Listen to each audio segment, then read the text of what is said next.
A North Korean ace pilot made an act that angered the general and the whole country while performing a mission.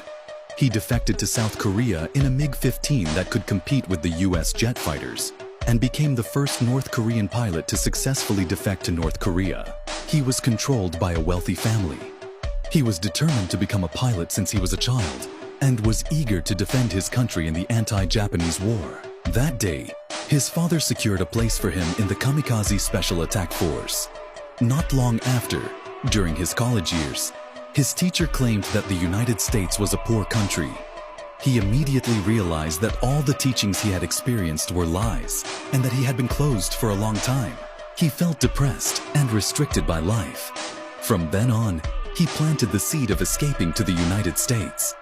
After graduation, Lu Jingxi successfully joined the Air Force.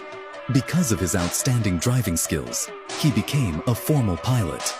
In 1949, the son became a general in unified North Korea. In this war, Mr. Lu performed more than 100 combat missions and was successfully promoted to Senior Center Guard. From then on, he could get in touch with the precise coordinates of the detailed runway in North Korea. He could no longer bear it. The superior informed him that a military exercise would be conducted tomorrow. This mission would not only fly into South Korea, but also be his own opportunity.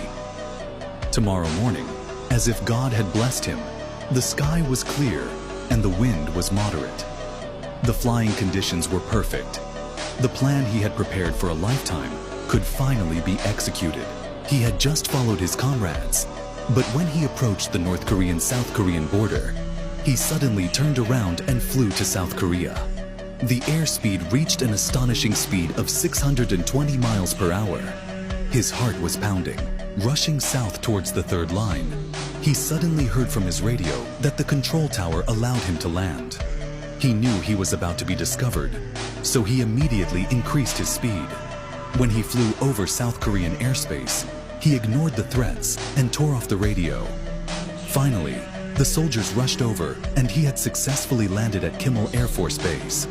Then, the soldiers rushed over and he quickly walked out of the cockpit, shouting, "I'm here to surrender," and revealed all the military deployments of North Korea. At a public press conference, the United States awarded him a $100,000 bonus. However, his defection led to the execution of other pilots who failed to prevent his defection, and his family and all his relatives and friends were sent to concentration camps for transformation. Not long after, he was stored in the National Museum of the United States Air Force for workers to visit.